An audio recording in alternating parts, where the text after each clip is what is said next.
پاکستان کی 75 سالہ تاریخ گواہ ہے کہ جب فوج نے سیاست میں دلچسپی دکھائی ہے یا سیاست میں مداخلت کی ہے اور جس کی ان گنت مثالیں موجود ہیں، فوج کو اس کا نقصان ہوا ہے، خاص طور پہ فوجی لیڈرشپ کو اس کا بہت شدید نقصان ہوا ہے۔ یہ صورتحال جاری ہے اور آج بھی جاری ہے، لیکن لگتا یہ ہے کہ اس وقت بھی اس صورتحال کے حوالے سے پاکستان کے سیاستدان کسی صورت بھی چوک نہیں رہے۔ تازہ ترین مثال ہے سابق chief of army staff general Qamar Javed Bajwa کی، جن کی شکل میں لگتا یہ ہے کہ اس وقت سیاستدانوں کو ایک مشترکہ رقیب انہوں نے تلاش کر لیا ہے۔ عمران خان اور ان سے پہلے نواز شریف کو تو جنرل باجوہ سے عداوت تھی، اب آصف زرداری، مولانا فضل الرحمان نے بھی اپنی توپوں کا رخ سابق آرمی چیف کی جانب موڑ دیا ہے۔ اس حوالے سے وزیر اعظم شہباز شریف کی دانشمندی کو لازمی کریڈٹ دینا پڑے گا، جنہوں نے تاحال جنرل باجوہ پر کوئی الزام نہیں لگایا۔ دلچسپ بات یہ ہے کہ سیاستدانوں کی سابقہ عسکری قیادت سے انتہائی خلوت کی راز و نیاز کی باتیں اب میڈیا میں چارج شیٹ کی طرح لائی جاتی ہیں۔ جنرل باجوہ پر تازہ ترین الزامات مولانا فضل الرحمان نے لگائے ہیں۔ مولانا کا کہنا ہے کہ اکتوبر 2019 میں ان کے دھرنے کو ختم کرانے میں جنرل باجوہ نے اسمبلیز توڑ کر مارچ 2020 میں نئے الیکشن کی یقین دہانی کرا دی تھی، لیکن دھرنا ختم ہوتے ہی جنرل باجوہ مکر گئے۔ بظاہر مولانا فضل الرحمان نے جنرل باجوہ پر 4 سال پرانے وعدہ خلافی کا الزام لگائے، لیکن اس کے ساتھ ساتھ انہوں نے اس بات کا اقرار کیا کہ عمران خان کی جمہوری حکومت گرانے کے لیے انہوں نے سابق آرمی چیف کے ساتھ خفیہ ساز باز کی۔ اتفاق کی بات ہے کہ 3 دن پہلے سابق صدر آصف علی زرداری نے بھی جنرل باجوہ پر کچھ اسی نوعیت کے الزامات لگائے۔ زرداری صاحب نے دعویٰ کیا کہ انہیں بلا کر کہا گیا کہ اگر آپ چاہتے ہیں تو میں عمران خان کو استعفیٰ دینے کا کہہ سکتا ہوں، پھر آپ الیکشن میں چلے جائیں۔ جنرل باجوہ کا نام لیے بغیر آصف زرداری نے کہا کہ ہمیں 5 منٹ پہ مارشل لا لگانے کا کہا گیا، مگر پھر اس کے بعد مارشل لگانے سے وہ خود ہی دستبردار ہو گیا۔ جنرل باجوہ کا 6 سالہ دور مبینہ باجوہ ڈاکٹرن اور ہائبرڈ سسٹم کے پس منظر میں بحیثیت مجموعی کئی خوبیوں اور خامیوں کا مجموعہ تھا۔ ان کی ملٹری لیڈرشپ کے پہلے 3 سال اور پھر ایکسٹینشن کے بعد تقریباً 2 سال تک سابق آرمی چیف عمران خان کے دل پر راج کرتے رہے، مگر تحریک عدم اعتماد کی کامیابی کے بعد عمران خان نے جنرل باجوہ کے خلاف جو جارحانہ زبان استعمال کی اور جس نوعیت کے سنگین الزامات لگائے اس کی مثال نہیں ملتی۔ خاص طور پہ جنرل باجوہ کے حوالے سے سوشل میڈیا پر جو کچھ ہوا اس سے لوگ ششدر رہ گئے۔ ان سے پہلے مسلم لیگ نون کے قائد جناب نواز شریف 2017 میں اپنی حکومت کے خاتمے کے بعد مہینوں تک مجھے کیوں نکالا کی جو گفتگو کرتے رہے، بیانیہ ان کا تھا، انہوں نے اس سے اپنے شدت پسند بیانیے کے ذریعے جنرل باجوہ کا نام لے کر اس وقت الزامات لگائے جب وہ حاضر سروس آرمی چیف تھے۔ پی ڈی ایم کی حکومت آنے کے بعد بھی میاں صاحب جنرل باجوہ کا نام لے کر تانے دینے سے نہیں تھک رہے۔ ان کی گھن گرج میں پہلی جتنی شدت نہیں ہے۔ آئیے نواز شریف کے جنرل باجوہ سے 2 ہفتے پہلے تک کی گلے شکوے سن لیجئے۔ سابق army chief general retired Qamar Javed Bajwa پر بعض الزامات تو اخباری مضامین میں ان کی اپنی گفتگو سے ہی منسوب ہیں، جن میں مبینہ طور پہ انہوں نے خود فوج کی سیاست میں مداخلت کا منفی تاثر دیا، اپنے خلاف خود الفاظ کے ذریعے جو چیز سامنے آئی ہے اس پہ سمجھیے کہ ایک چارج شیٹ پیش کی۔ اپنے الوداعی خطاب میں بھی جنرل باجوہ نے اعتراف کیا تھا کہ فوج کی سیاست میں مداخلت غیر آئینی ہے، جس کی وجہ سے فوج پر تنقید ہوتی ہے۔ تقریباً 5 ماہ ہو گئے ہیں جنرل باجوہ کو ریٹائر ہوئے، مگر اس کے باوجود ہر کچھ دن بعد الزامات کا ایک نیا پینڈورا باکس کھلتا ہے، نئے الزامات سامنے آتے ہیں۔ ان میں سے اکثر ایسے ہیں جو کہ جنرل باجوہ کی اپنی گفتگو سے منسوب کیے جا رہے ہیں۔ مشکل صورتحال ہے، ایک بار پھر فوج کے حوالے سے الزامات اور پھر اس کی سابق قیادت کے حوالے سے جو الزامات سامنے آ رہے ہیں، یقیناً ایک تکلیف دہ صورتحال ہے، کیونکہ افواج پاکستان وہ ادارہ ہے جو پاکستان کا محور ہے، پاکستان کا سینٹر آف گریویٹی ہے، پاکستان کی سیکیورٹی کا۔ اس کے حوالے سے اس کی امیج کو خراب ہونا، اس پہ الزامات لگنا یا اس کو متنازع بنانا، یہ پاکستانیوں کے لیے 22 کروڑ پاکستانیوں کے لیے انتہائی تکلیف دہ باعث ہے، اور حد درجہ ضرورت ہے کہ فوج کا امیج ایک مضبوط امیج اور بالکل انٹینٹڈ امیج، جس پہ کسی قسم کی کوئی الزام نہ لگ سکتا ہو، جس پہ کسی قسم کی کوئی ایسی گفتگو مترزہ گفتگو ہو سکے، نہیں ہونی چاہیے، کسی صورت میں نہیں ہونی چاہیے، اور اس ادارے کا تحفظ ہم سب پر لازم ہے۔ مگر کیا کریں کہ سابقہ قیادت کے حوالے سے چیزیں مسلسل سامنے آ رہی ہیں اور سیاستدان تو چوکتے نہیں ہیں۔ اس پورے موضوع پہ بات کرتے ہیں اور اس کا ہم جائزہ لیں گے۔ ہمارے ساتھ موجود پاکستان کے نامور سینئر ترین صحافیوں میں سے ایک، جناب ایڈیٹر بھی ہیں محترم مجیب الرحمان شامی ہمارے ساتھ ہیں، اور جناب اعزاز سید پاکستان کے معروف انویسٹیگیٹو جرنلسٹ۔ شامی صاحب، 75 سال سے بہرحال تقریباً یہ سلسلہ چل رہا ہے کہ ہر جانے والا ایک دو کو، دو چار کو چھوڑ کے جانے والا آرمی چیف جو ہے اس کا زمانہ جو ہے وہ اعتراض اس پہ ہوتا ہے، وہ مترضع ہو جاتا ہے، اس پر الزامات لگ رہے ہوتے ہیں، فوج کی سیاست میں جو سابقہ دلچسپی رہی ہے وہ سامنے آتی ہے، اور ایک بہت ہی تکلیف دہ صورتحال ہوتی ہے، اور ابھی آپ نے اس وقت بھی ہم اس صورتحال سے گزر رہے ہیں، اور جو کہ یقیناً اس میں خود کتنی ذمہ داری ہے ہماری سابقہ فوجی قیادت کی۔ کامران صاحب شکریہ، بڑا اہم موضوع آپ نے چھیڑا ہے۔ دیکھیں، جنرل باجوہ جو کچھ کر رہے تھے، کیا اپنے طور پر کر رہے تھے؟ کیا اس وقت کی حکومت جو تھی اس سے چھپ کر رہے تھے، یا اس کی شے پر کر رہے تھے، بلکہ اس کی ہدایت پر کر رہے تھے؟ یہ بھی غور طلب معاملہ ہے۔ وزیر اعظم عمران خان نے حزب اختلاف کے جملہ امور چیف آف آرمی سٹاف پر اور ISI چیف پر چھوڑ دیے تھے۔ وہ حزب اختلاف کو اچھوت سمجھتے تھے، اس سے بات کرنے کو تیار نہیں تھے، اس سے معاملہ کرنے کو تیار نہیں تھے،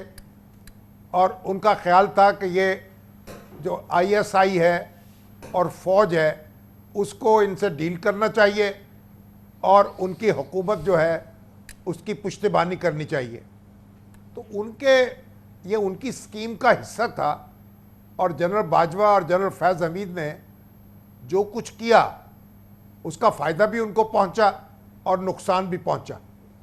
دیکھیے شامی صاحب، جب تک ہمارے سیاستدان ان کی ذات کو فائدہ ہوا ہو یا ان کی ذات کو نقصان پہنچا ہو، میرا کنسرن یہ ہے کہ افواج پاکستان کا امیج، افواج پاکستان پر جو پورے 22 کروڑ عوام کا یکساں اعتماد ہے، اور ان کا جو یقین ہے کہ یہ ہم سب کی فوج ہے، اور یہ ہم سب کی، یہ کسی سیاستدان کی فوج نہیں ہے یا کسی سیاسی حکومت کی فوج نہیں ہے، یہ برقرار رہنا بہت ضروری ہے۔ میرا پرابلم تو یہ ہے کہ وہ جو اعتماد اور یقین جو ہے وہ ہمیں ہلتا ہوا نظر آ رہا ہے، اگر میں محدود الفاظ میں بات کروں تو۔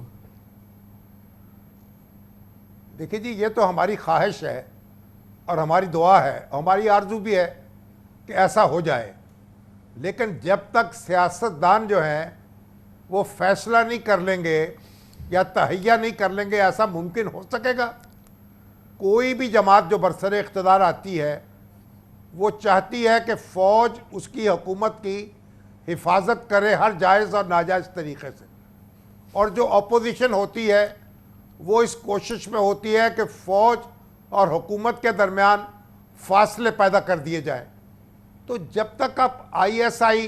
کا رول محدود نہیں کریں گے اور اس کو بے دخل نہیں کریں گے سیاست سے، یہ مقصد حاصل نہیں کر سکیں گے جو آپ کی زبان پر ہے اور آپ کے دل میں بھی ہے اور میرے دل میں بھی ہے۔ بے شک صاحب مرحوم نے ISI کا انٹرنل ونگ قائم کیا تھا، اور اس کے بعد ماشاء اللہ آئے اور حکومتیں بدلیں، یہ مضبوط سے مضبوط ہوتا چلا گیا یہ ونگ۔ اور سیاستدان جب تک ایک دوسرے سے معاملہ نہیں کریں گے، جب تک وہ فوج کو اپنے حق میں استعمال کرنے کی خواہش میں مبتلا رہیں گے، اس وقت تک یہ مقصد حاصل نہیں ہو سکے گا۔ یقیناً آج بھی دیکھیے، آرمی چیف بار بار کہتے ہیں ہم سیاست میں فریق نہیں ہیں، اور بار بار یہ کوشش ہو رہی ہے کہ انہی سے بات کی جائے، انہی سے معاملہ کیا جائے، اور سیاسی حریف جو ہیں ان کے ساتھ نہ بیٹھا جائے۔ تو جب تک یہ رویہ رہے گا تو فوج کیسے، یعنی ہم سمجھیں کہ وہ بالکل الگ تھلگ ہو کے بیٹھ جائے گی؟ وہ بھی آخر انسانوں کی بنی ہوئی ہے، انسانوں کی اپنی خواہشات بھی ہوتی ہیں، جی ہاں، اپنی آرزویں بھی ہوتی ہیں، یہ اس کے نتائج بھی ہوتے ہیں۔ جی اعزاز صاحب یہ فرمائیے گا کہ اب پھر جنرل باجوہ والا جو اس وقت گفتگو ہے مسلسل، اور ظاہر ہے اس کی ابتدا تو معاف کیجیے گا خود جنرل باجوہ کے حوالے سے ہوئی جب انہوں نے مختلف صحافیوں سے گفتگو کی، اب چاہے وہ اس کو وہ انٹرویو کہیں نہ کہیں، لیکن بہرحال جب صحافیوں سے آپ گفتگو کرتے ہیں اسی طرح سے شائع ہوتی ہیں جیسے شائع ہوئیں یا ٹی وی پر آئیں جیسے کہ آئی ہیں. لیکن کیا یہ جو 6 سالہ جنرل باجوہ کا دور ہے اور اس حوالے سے ظاہر ہے کہ ان گنت چیزیں سامنے آتی رہی ہیں اور آ رہی ہیں، اور کیا یہ سلسلہ ابھی تھمے گا یا یہ ابھی اس میں بہت کچھ ہونا باقی ہے؟ کیونکہ ابھی تو شروع کیا ہے، جو لوگ اس وقت گورنمنٹ میں ہیں انہوں نے، عمران خان نے تو شاید اپنی حسرت نکالی جتنی نکالنی تھی، لیکن اب لگتا ہے کہ جو حکومت میں شامل لوگ جو ہیں یہ اب آہستہ آہستہ اپنی حسرتیں نکال رہے ہیں اور اپنے گزشتہ ایکسپیرینسز کو شیئر کر رہے ہیں، جس میں کہ کافی سینسٹیو معلومات وہ دے رہے ہیں. کامران صاحب بہت شکریہ. کامران صاحب جو جنرل باجوہ کا دور ہے بحیثیت آرمی چیف، وہ سیاسی اعتبار سے 4 بڑے واقعات کا مجموعہ ہے. سب سے پہلا واقعہ یہ کہ جنرل باجوہ جب اقتدار میں آئے تو سابق وزیر اعظم نواز شریف کے خلاف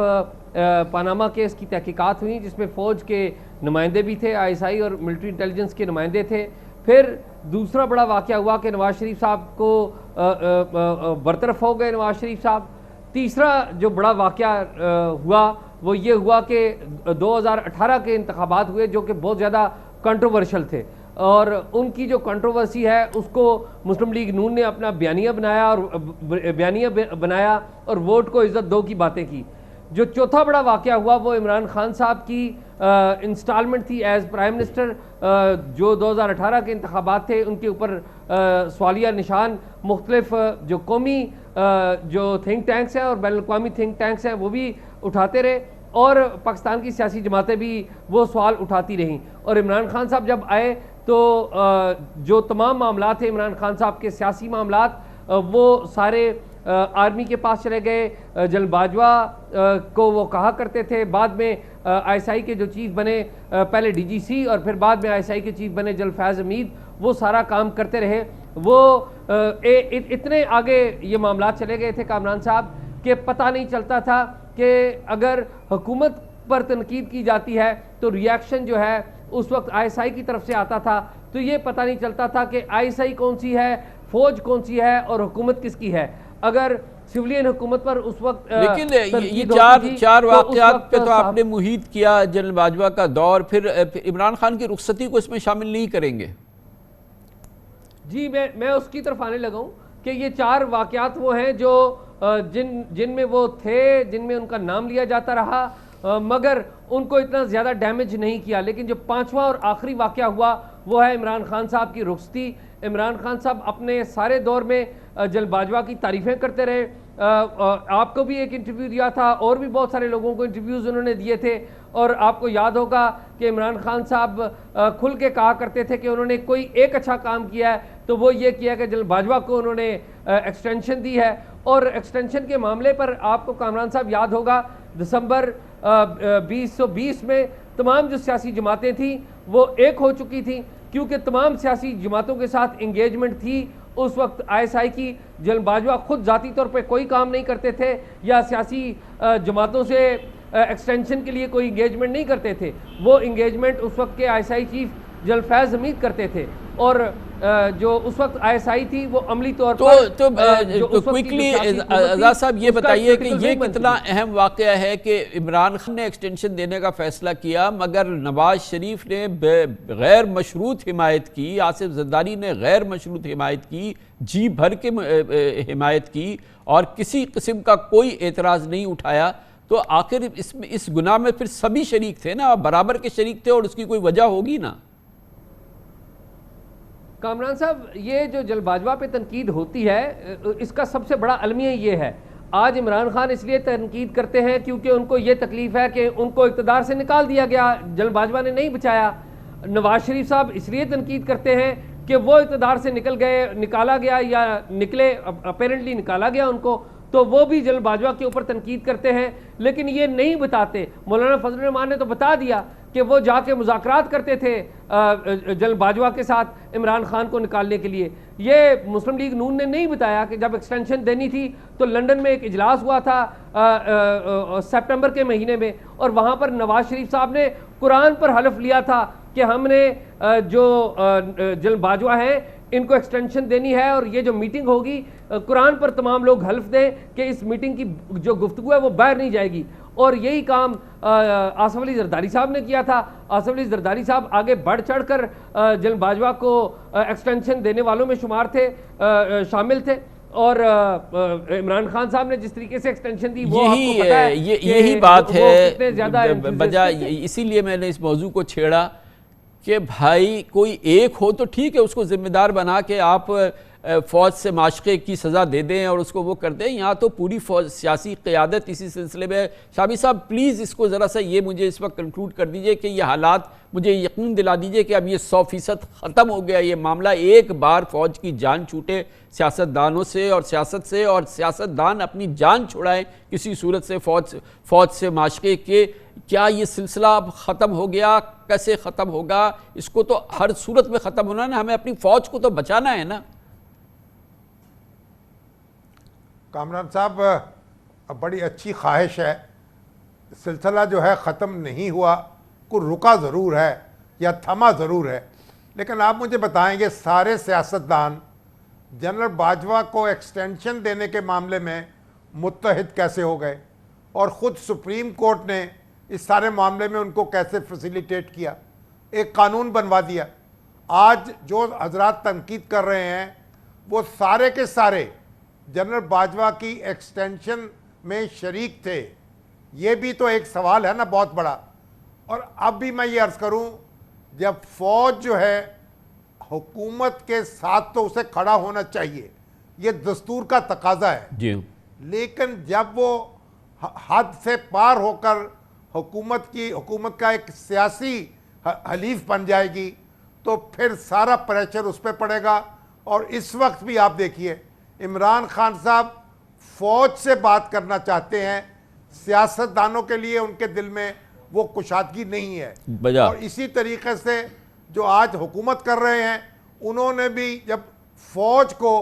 عمران خان صاحب سے جدا کیا تو تب وہ کامیاب ہو سکے. تو یہ صورتحال جب رہے گی تو فوج کچھ کہے اور ہم کچھ کہیں,